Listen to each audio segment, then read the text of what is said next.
Trabalho escravo, esse tipo absurdo de violação aos direitos humanos fundamentais é um dos temas que estão sendo debatidos no Fórum Social Mundial que acontece lá em Porto Alegre. E é de lá que falamos a partir de agora com o jornalista Leonardo Sakamoto, coordenador da ONG Repórter Brasil.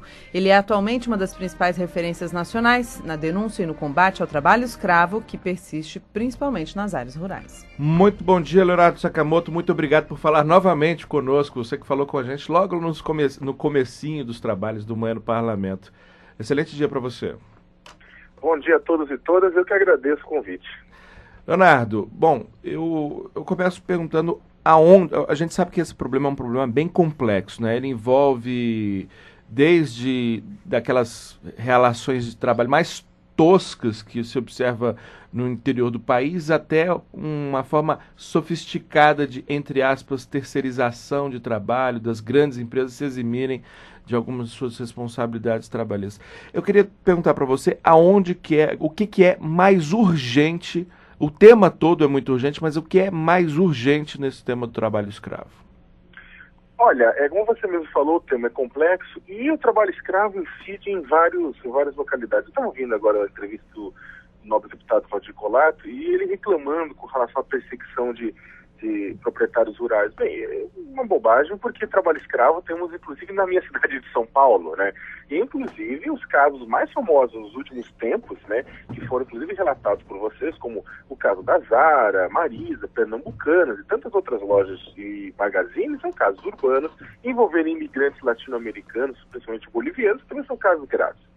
As piores situações de violação aos direitos humanos, contudo, têm sido encontrados em áreas rurais, principalmente envolvendo a produção de pecuária bovina e na produção de carvão vegetal, que por sua vez é matéria-prima para a indústria siderúrgica. Nessas situações temos encontrado pessoas que até que são marcadas com ferro quente de marcar gado, pessoas que perdem parte do corpo e são obrigadas a continuar trabalhando, e crianças trabalhando. Então você tem encontrado situações bastante precárias, só que, como você mesmo citou, o problema é nacional, urbano e rural, e é encontrado em praticamente todos os estados da federação. É nacional e tem características diferentes em cada região do país, né, Leonardo?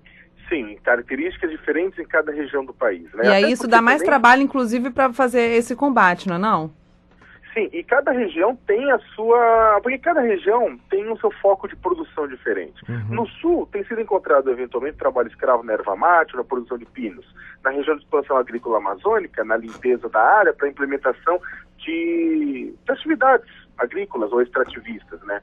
Em São Paulo, como eu falei, na questão da produção e dessas oficinas de costura ilegais, que sim é flagrado trabalho escravo boliviano.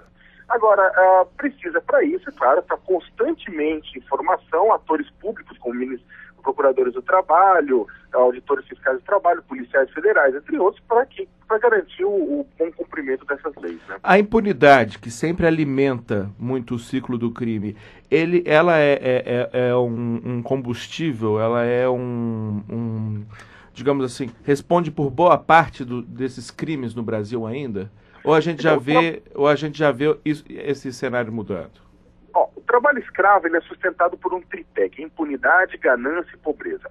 Ou seja, a certeza de que você pode fazer o que você quiser, que não vai ser punido, o fato de você ganhar dinheiro, porque trabalho escravo não é feito por uma pessoa mal ou boa, ninguém está falando de bondade, não é uma questão de moral, é uma questão de lucro, de dinheiro, uma questão econômica, né? Então usa esse trabalho escravo para economizar dinheiro, né? E uma questão, é claro, de pobreza também, que é o terceiro ponto desse tripé, que é, ou seja, a pobreza que empurra homens, mulheres e crianças para subempregos que, por sua vez, podem acarretar o trabalho escravo. A questão da impunidade no Brasil já foi pior. Verdade seja dita que desde o governo Fernando Henrique Cardoso e passando pelo governo Lula, chegando ao governo Dilma, você criou instrumentos para punir, para reprimir. Você libertou mais de 42 mil pessoas do trabalho escravo no país nos últimos anos. Você tem, a Justiça do Trabalho, o Ministério Público do Trabalho tem colocado pedido pesadas ações, pedido milhões e milhões de reais de indenização. Tem começado casos de julgamento criminal por trabalho escravo, que é raro. Agora começaram, já tem posso citar pelo menos umas 4, 5 dezenas de condenações por trabalho escravo, né? É claro que devido ao fato de que quem no Brasil é rico não fica na cadeia, né? Então tem muita gente que consegue recursos e acabam ficando fora. Mas tem melhorado o combate à impunidade, só que faltam instrumentos, ainda faltam instrumentos para punir e dissuadir. A técnica do trabalho escravo, ela é um exemplo, né, que vocês citaram na reportagem. Confiscar a terra de quem usa trabalho escravo nada mais é do que você cortar o porte de arma de quem não sabe usar muito bem o seu instrumento. E né? parece tão óbvio, né? Oi? E isso parece tão óbvio, né? Isso parece óbvio e é óbvio. No Brasil, o pessoal fala como se uma aberração. Não, no Brasil e em outros países você já tem instrumentos semelhantes. Mesmo nos Estados Unidos você já tem instrumentos semelhantes. Você tem isso no Brasil para quem planta drogas, né? Exatamente. A Constituição já prevê que o plantio de drogas, as terras sejam confiscadas sem indenização e destinadas para a reforma agrária. O que se quer é a mesma coisa, alterar este artigo da Constituição. O Senado Federal já alterou isso, diga-se de passagem. A Câmara dos Deputados já alterou isso em primeira votação, falta a segunda votação. Então, e é óbvio, a Constituição Federal Brasileira diz que a terra tem que ter função social. Eu não consigo enxergar nada mais oposto à função social da terra do que o trabalho escravo, ou seja, do que transformar essa terra em cativeiro. Agora, Leonardo Sakamoto, você na condição de gestor apostaria as suas fichas principalmente em qual das duas atividades que eu vou lhe propor? Na conscientização do trabalhador, porque a gente percebe que muitos trabalhadores sequer desconhecem os seus direitos básicos, ou na fiscalização, que também é uma atividade que não tem tido, digamos assim, os recursos e a capacidade de atuação necessária para combater esse problema? Nossa, me pegou, porque na verdade eu vou ter que dar uma resposta dupla. Não tem jeito, as duas coisas têm que acontecer ao mesmo tempo. O trabalhador tem que ser conscientizado a respeito dos seus direitos. Muitas pessoas no interior do Brasil acham que é um favor o trabalho que lhes é garantido, sendo que o trabalho gera riqueza, né? Então, o que só demonstra a condição de vulnerabilidade a que elas chegaram, né? Para considerarem um favor. E mesmo as pessoas que sabem que estão sendo...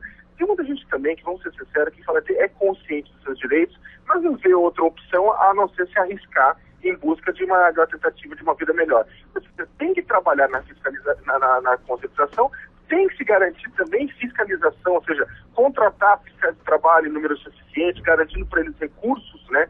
E formação para que possam desempenhar bem seu papel. Sem isso, ou seja, sem você garantir que a vítima seja consciente e que o futuro réu não seja réu, ou seja, se você tem a fiscalização lá cobrando isso, você é capaz de garantir uma melhoria. Agora, ao mesmo tempo, é importantíssimo que a sociedade fique de olho para que instrumentos como a lista suja do trabalho escravo não sejam cortados, né? A lista suja foi criada em 2003, é hoje considerada um dos instrumentos mais importantes de combate ao trabalho escravo, e é por isso mesmo que a bancada ruralista a detesta, né? É o diabo no inferno e a lista suja na terra. O pessoal não gosta mesmo. Por quê? Porque a lista suja faz uma coisa muito forte, ela mexe com a parte do corpo da pessoa que usa trabalho escravo, que mais dói, que é o bolso. Mexe no bolso e mexe certeiro. O Ministério do Trabalho, a lista suja não pede nada, a lista suja apenas uma transparência. Ela dá transparência para uma série de nomes que foram flagrados no trabalho escravo. Em qualquer país capitalista do mundo, isso não é coisa de comunista. Tem muita gente que fala, Sakamoto, você defende a lista suja é comunismo. Eu dou risada. Isso aqui é o mais básico do capitalismo, ou seja, garantir transparência para que qualquer investidor, possa tomar decisões com base em informações. Você não tem o cadastro do Serasa, do SPC, as listas sujas de devedores? A lista suja é basicamente isso, é dar transparência e aí você pode tomar uma decisão. Ninguém proíbe você de comprar nada, né? Aí você toma a decisão de continuar comprando ou não. O que temos visto é que grandes empresas, como por exemplo com a Petrobras, não compram etanol de quem usa trabalho, quem está na lista suja.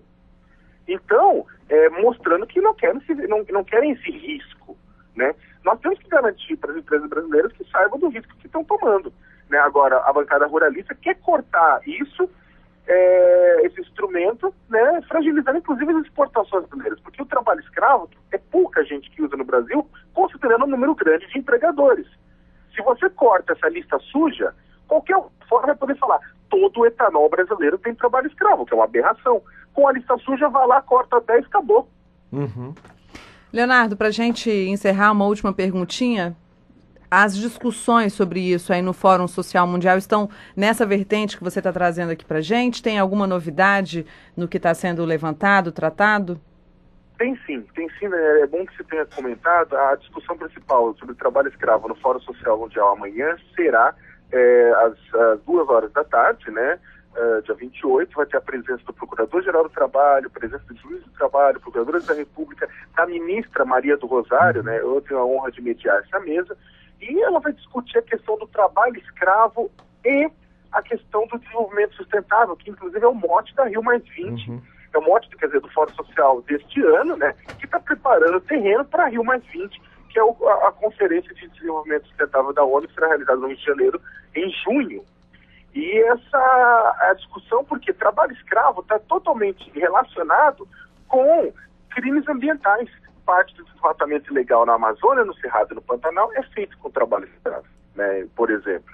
Então a gente vai discutir isso e vai discutir formas de como combater o trabalho escravo e preservar a qualidade de vida das pessoas e o meio ambiente também. E numa boa coincidência, esse debate acontece amanhã, que é o Dia Nacional de Combate ao Trabalho Escravo, não é?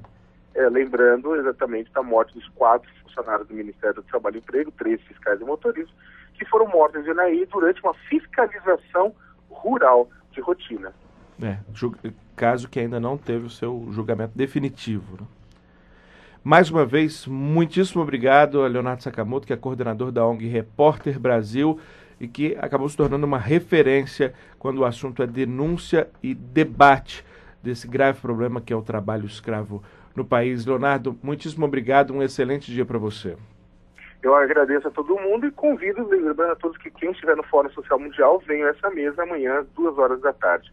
Muito obrigado.